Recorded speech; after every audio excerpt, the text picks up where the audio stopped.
कि गरीबी में जन्म लेना पाप नहीं है, बल्कि गरीबी में जन्म लेने के बाद गरीब बनके ही मर जाना बहुत बड़ा। प्रखंड में ही क्यों रहना चाहते हैं आप? जिला पे नहीं जाना चाहते, प्रदेश पे नहीं जाते? पार्टी सत्ता में रही उस समय भी तो सर भ्रष्टाचारी चरम सीमा पे।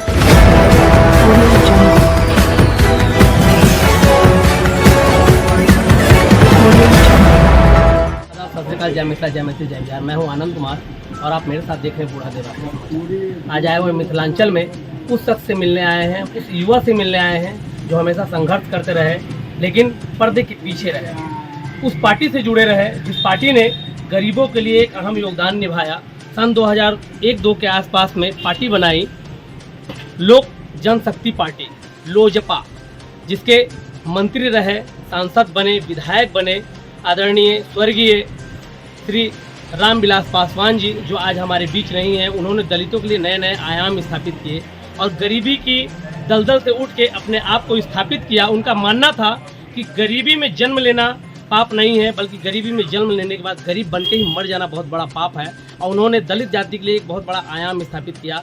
आदरणीय भीमराव अंबेडकर साहब के बाद में रामविलास पासवान जी ने ये साबित करके दिखाया कि गरीब कोई गरीब नहीं होता है, गरीब मानसिक रूप से गरीब होता है। अगर लोग सोच ले तो वो गरीब होना कोई बहुत बड़ी पाप नहीं है। और आज बहुत सारे उतार चढ़ाव के बाद में ये पार्टी कई बार टूटी, कई बार जुटी और उनका नेतृत्व कर रहे हैं चिराग पासवान जी, जिन्होंने नारा दिया है कि मैं बिहारी नेता हूं, बिहार को आगे बढ़ाना है, बिहार फर्स्ट पे लाना है।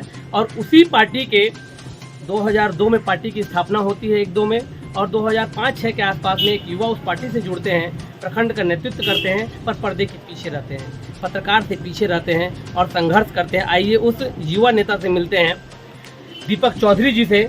और वो लगातार 3 बार प्रखंड अध्यक्ष रहे हैं, जिला अध्यक्ष बने और फिर उस पद को छोड़कर फिर से प्रखंड अध्यक्ष बने हैं। उनसे कुछ खास बातचीत करते हैं। सर स्वागत है आपका। भी बहुत बहुत स्वागत। सर अभी जैसे सुनने में आया है कि आप फिर से लोजपा पार्टी के प्रखंड अध्यक्ष बने हैं, आखिर प्रखंड में ही क्यों रहना चाहते हैं आप? जिला पे नहीं जाना चाहते, प्रदेश पे नहीं जाना चाहते? इसकी जो कहानियाँ है उसके बताएं, आखिर प्रखंड में ही क्या ऐसी राज छुपी हुई है? देखिए, पद लेना बहुत बड़ी बात नहीं है। पद हम ले लें, जिला अध्यक्ष का पद हम लिए। इस समय में हम पढ़ाई करते थे, उस समय में लगभग हम इंटर में ही थे, मैट्रिक पास करके ही गए हुए थे। तो 2005 की मैं बात बोल रहा हूँ, जिस समय में हमारी पार्टी लोक जनशक्ति पार्टी दलित सेना से हमारी पार्टी का स्थापना हुआ और हमारे पार्टी के संस्थापक पद्मभूषण से सम्मानित श्री रामविलास पासवान जी इस पार्टी को बढ़ाया। नहीं, कहा जाता था कि जो रामविलास पासवान जी जो हैं, जो केंद्रीय मंत्री है, मौसम राजनीतिक में मौसम विज्ञान के नाम से जाने जाते, राजनीतिक विज्ञान के नाम से। उनको पता चलता था कि जैसे ही इनकी सरकार बनने वाली उस पार्टी में चले जाते। इसके बारे में क्या कहेंगे? देखिए, सूझबूझ वाले नेता 6 प्रधानमंत्री के साथ जनता का नब समझते हैं। आज के डेट में आप बताइए, हम किसान हैं और किसान ये नहीं समझे कि किस सीजन में गहराई में करेंगे खेती तो बारिश होगा, सुखाड़ में करेंगे तो सूखा पड़ेगा। तो जो किसान है, तो सफल जो किसान होगा वो सूझबूझ करके न खेती करेगा। इस साल सुखाड़ होने वाला है तो सुखाड़ होगा तो हम खेती थोड़ा नीचे वाले ज़मीन में करें क्या, और जिस साल बाढ़ की संभावना है तो ऊपर वाले ज़मीन में करें जिसमें पानी नहीं जाए, फसल बर्बाद न हो। तो रामविलास पासवान वास्तव में आप बोले मौसम वैज्ञानिक है, उनके पास राजनीति का सूझ और बूझ था कि जनता का मूव क्या है, वो समझते थे कि कहाँ जाएंगे। और इनमें एक ही खासियत था कि वो प्रीपोल अलायंस करते थे। जब वो अलायंस करते थे किसी भी दल के साथ, तो पहले अलायंस करते थे, इसके बाद चुनाव लड़ते थे और उसके बाद वो अपना सरकार बनाते थे। क्या है, गलत बोल रहे हैं कि सही? लेकिन सुन लिया जाए, उसके बाद वो सरकार बनाते थे। इन अभी के नेता के तरह नहीं कि हम लड़े किसी और के साथ और जनादेश को अपमान करके जनता हमको दिया फुल सपोर्ट, जो इस पार्टी के साथ आप मिल करके चुनाव लड़े, आपको जीत हुआ और आप इसी पार्टी के साथ सरकार बनाए। विजन तो यही है, लेकिन लड़ाई लड़े हम किसी के साथ, चुनाव लड़े किसी के साथ और उसके अलायंस को तोड़ करके मैं आपको थोड़ा सा रोकना चले जाए दूसरे के। मैं आपको रोकूंगा यहाँ पे। हमारी पार्टी का सिद्धांत स्पष्ट है कि जहाँ जिसके साथ अलायंस करेंगे सरकार उन्हीं के साथ बनाएंगे। सर मैं यहाँ पे थोड़ा सा आपको रोकना चाहूँगा। जैसे सर अभी आपने बताया कि मैं 3 बार प्रखंड अध्यक्ष बना हूँ, 3 बार प्रखंड अध्यक्ष बनने का पीछे प्रखंड के पास ही क्यों जुड़े रहना है? 3 साल में आप सर काफ़ी दिन से 2005 से जुड़े हुए हैं, 15-16 साल का दायरा तय हो चुका है, फिर भी इस प्रखंड में आपके जो पार्टी है वो मजबूत नहीं हो पाई और आप सर प्रखंड पे ही बने हुए, जिला प्रदेश में क्यों नहीं जाना चाहते आप? इस चीज को बोल रहे हैं कि पार्टी मजबूत नहीं, लोजपा का कार्यकर्ता, लोजपा का कार्यकर्ता चप्पा चप्पा पे आपको लोजपा नजर आएगा। इसलिए कि पार्टी की जो गतिविधि हुआ उस कारण हमारे पार्टी के जो प्रखंड के कार्यकर्ता हैं वो आराम से देखते रहे जो पार्टी का क्या गतिविधि होगा। लेकिन जिस तरीका से हमारे युवा बिहारी भाई चिराग पासवान ने संघर्ष किया और संघर्ष का आज नतीजा है कि पार्टी का कार्यकर्ता को छोड़ दीजिए, दलित, शोषित, पीड़ित, वंचित, अगरा, पिछड़ा सारे आदमी युवा बिहारी भाई चिराग पासवान के साथ लोजपा पार्टी का दामन थामे है और थामने के लिए प्रतिबद्ध है। और अगला मुख्यमंत्री का चेहरा, मुख्यमंत्री बनाना बिहार जनता उनका आशीर्वाद देने के लिए तैयार है। सर जैसे अभी आप बताएं कि इससे पहले जब बात हो रही थी तो आप बताया कि इस पार्टी में दम नहीं रही, 17 साल राज किए, लेकिन मैं ये जानना चाहूँगा कि आपकी पार्टी ने भी उनको समर्थन दिया, आपके समर्थन में पार्टी राज करी है। इसके बाद फिर आपसे जब पार्टी टूटी, आरजेडी के साथ गठबंधन करी, महागठबंधन में आई, तब आप इस तरह की बात बोल रहे हैं कि इस पार्टी में दम नहीं है, अब इस पार्टी को हटाना चाहिए। इसके पीछे क्या राज है? कहाँ बोला कि इस पार्टी में दम नहीं है? सर अभी आप कुछ देर पहले बोले थे, अभी अब जब बात हुई तो आपने बताया कि इस पार्टी ने 17 साल राज किया और बिल्कुल अच्छे ढंग से काम नहीं किया। हाँ, उस पार्टी में जी, जदयू की बात में जी, मैं सर उसी पार्टी की बात बोल रहा हूँ, मैं इंडिकेट नहीं करना चाह रहा हूँ कि कौन सी पार्टी है, क्योंकि आपकी पार्टी ने कई बार उनको समर्थन दिया, एनडीए के साथ रहे, आदरणीय प्रधानमंत्री जी की पार्टी के साथ में रहे, भाजपा के साथ में रहे, कई बार गठबंधन में शामिल हुए, उसके बाद उन्होंने सरकारें बनाई। तो सर उसमें और फिर इसमें क्या अंतर है? जदयू के साथ मेरी गठबंधन कभी नहीं हमारे पार्टी का, इस चीज को आपको नहीं मालूम। सर एनडीए के साथ एनडीए के साथ रहा और बीजेपी के साथ है, ठीक है। तो बीजेपी के साथ रहा गठबंधन, तो हमारी पार्टी जब जब उनको जरूरत लगा बीजेपी को कि भाई लोजपा ही हमारा सहारा है, तो लोजपा को लिए और लोजपा उनको एकदम हनुमान के तरह काम करके दिया इसमें। लेकिन सर जब आपकी पार्टी सत्ता में रही उस समय भी तो सर भ्रष्टाचारी चरम सीमा पे थे, बिजली विभाग ठप पड़ी हुई थी, लोग जागरूक नहीं हो रहे थे, फिर सर इस तरह की आवाजें आप उस समय नहीं उठाया?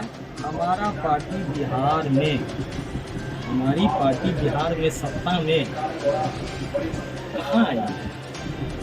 सत्ता में आई हमारी पार्टी, केंद्र में सब दिन हमारी पार्टी की सत्ता, केंद्र में हम साथ रहते थे, 6 प्रधानमंत्री के साथ रहते थे। जिस विभाग में हमारे पद्म भूषण से सम्मानित हमारे नेता, हमारे गार्जियन रामविलास पासवान जी गए, उस विभाग को देखिए तो चमकाने का काम किया। अरे बैगन के रेट में मोबाइल देंगे तो दे दिए, क्या बैगन के रेट में? आज के डेट में छुआछूत वाला जो सिस्टम है वो भी रामविलास पासवान जी का देन है जो अंत हुआ, और सब आदमी एक साथ एक सम्मान के तरफ बैठ रहे हैं। इसका भी बात करेंगे तो बहुत लंबा बात होगा, कहाँ से कहाँ सब कुछ आप लोग को पता है, सब ज़्यादा कहने की जरूरत नहीं है। जिस विभाग में गए हो, देखिए बिजली विभाग हो, स्टील उद्योग विभाग हो, दूरसंचार विभाग, जो विभाग में, रेलवे विभाग हो, अभी जो आप देख रहे हैं जयनगर का जो बड़ी रेलवे हो, रामविलास पासवान जी का जी। अभी आप देख लीजिए जब वो जीवित थे उस काल में जो कोरोना का जो लहर आया, ऐसा वो सिस्टम के खाद्य आपूर्ति मंत्री थे उस टाइम में, जिस समय में वो देहांत किए, एक बार वो सीधा कर दिए कि जहाँ भी आदमी है, कोनो भी स्टेट में राशन कार्ड कहूँ का जा करके आप ले सकते हैं, और अभी भी उन्हीं का देन है जो फ्री ऑफ कॉस्ट आपको अनाज मिल रहा है। तो हमारे नेता जमीन पे काम किए, तो केंद्र में सरकार में हमारा यहाँ बिहार में सर अभी आप प्रखंड अध्यक्ष बने, बिहार में तो हमारा कोई मतलब सरकारें में नहीं हम आए कभी। 2005 की बात हम बोल रहे हैं, 5 में 29टा विधायक मेरा जीता था, उस समय में भी हम बोल रहे थे इसको बनाओ, ये लोग अपना उसको बना दिए। सर अभी मैं एक चीज बोलना चाहूँगा, अभी आप फिर से, लेकिन संघर्ष करने वाली पार्टी है, हम लोग संघर्ष करेंगे। सर अभी आप सर आपको फिर से प्रखंड अध्यक्ष के पद पे नियुक्त किया गया है, आपको फिर से प्रखंड अध्यक्ष के तौर पे चुना गया है, आप युवा हैं और दलित, शोषित और हर वर्ग के युवाओं से आपका एक अच्छा संपर्क रहा है, तो इस बार इस प्रखंड के युवाओं के लिए, इस प्रखंड के लोगों के लिए क्या आप करना चाहेंगे जिससे और बेहतर से बेहतर हो सके? कुछ आप आह्वान करना चाहेंगे प्रखंड की जनताओं से? देखिए, हम आह्वान यही करना चाहते हैं, और आह्वान क्या कहेंगे, नम्रता विनम्रता और आग्रह के साथ हम प्रखंड की जनता को कहना चाहते हैं, आप सबको देखिए क्या है आपके साथ। अभी मास्टर साहब को दिए हैं नीतीश बाबू दारू पकड़, पुलिस प्रशासन को दे दे भाई, जाकर के पकड़ाएगा।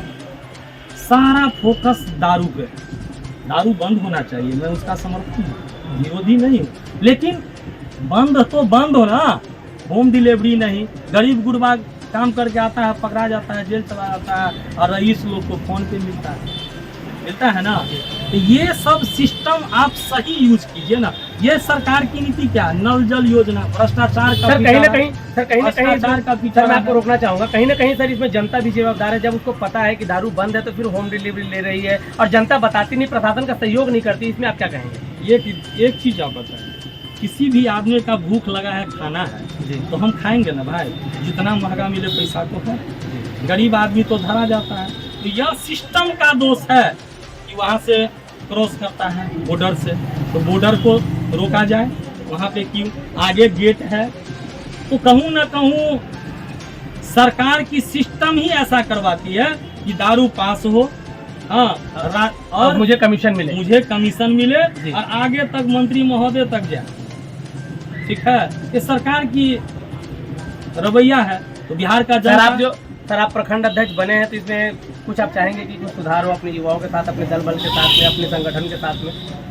देखिए, हम चाहते हैं एक ही बात कि हमारा पार्टी का स्पष्ट नारा है कि बिहार फर्स्ट, बिहारी फर्स्ट। तो हमको रिस्पॉन्सिबिलिटी बासोपट्टी प्रखंड का है, और बासोपट्टी प्रखंड में और सब दिन हमारे नेता, जिस समय 2014 में वो सांसद बने, तो पहली बात ये युवाओं पर भी जोर दिया कि युवा आयोग का गठन हो और युवाओं को बेरोजगारी भत्ता देने का काम। वो आदरणीय हमारे बड़े भाई चिराग पासवान जी पार्लियामेंट में बोल करके युवा, अभी भी वो जाते हैं तो खासतौर पर युवाओं की बात करते हैं।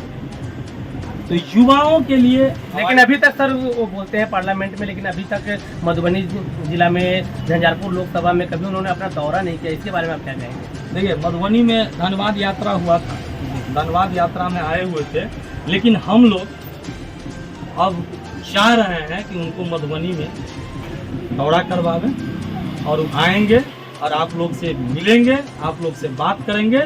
और आप लोग वैसे भी जानते हैं कि हमारे नेता का वो क्रेज है, युवा आइकॉन है, दलित शोषित पीड़ित, जब जहां भी किसी के साथ घटना दुर्घटना होती है उनके कान तक आवाज आता है, दौड़े दौड़े आकर के उनको दुख और दर्द बांटने का काम करते हैं और दोषी को सजा दिलाने का काम करते हैं। आज के डेट में यदि बिहार का आगे ले जाने का यदि काम होगा तो वही नेता है युवा बिहारी भाई चिराग पासवान। उनका विजन स्पष्ट है, बिहार फर्स्ट बिहारी पर। शिक्षा, हमारी सरकार बनेगी, शिक्षा स्वास्थ्य प्लान रुकेगा, युवाओं को घर पे रोजगार मिलेगा, अपने माँ बच्चा के साथ, बीवी के साथ घर में आनंद से रहेगा। किसी भी बेटा का मन नहीं होता है कि हम बाहर जाए माँ बाप और बीवी को छोड़कर, क्या होता है जी। लेकिन जाना पड़ता है कि पापी पेट का सवाल है। कल बूढ़ी माँ को और बाप को कुछ हो जाएगा तो कौन करेगा, बेटा आओ, तो 3 दिन 4 दिन में उठाएगा और तब तक उसका इन चीजों पर सुधार होगी। ये सब चीजों पर सुधार होगी, अमन चैन और वातावरण बिहार होगा। वो करने वाला एक ही नेता है जिसका नाम है चिराग पासवान। और सारे लोग जाति पाति से ऊपर उठ करके चिराग पासवान के साथ चलने के लिए प्रतिबद्ध है, क्योंकि हमारा नेता का विजन स्पष्ट है, Bihar first Bihari first. Bihar first होगा तभी ना बिहारी फर्स्ट होगा। देखिए, अभी आप मेरे साथ सुन रहे थे दीपक चौधरी जी को, और ये युवा हैं, प्रखंड अध्यक्ष हैं, तीसरी बार प्रखंड अध्यक्ष के पद पे आए हैं। ऐसे ही आपको एक से एक बड़ी बड़ी हस्तियों से, बड़े बड़े शख्स से मिलाते रहेंगे। तब तक ले आनंद में विदा लेंगे।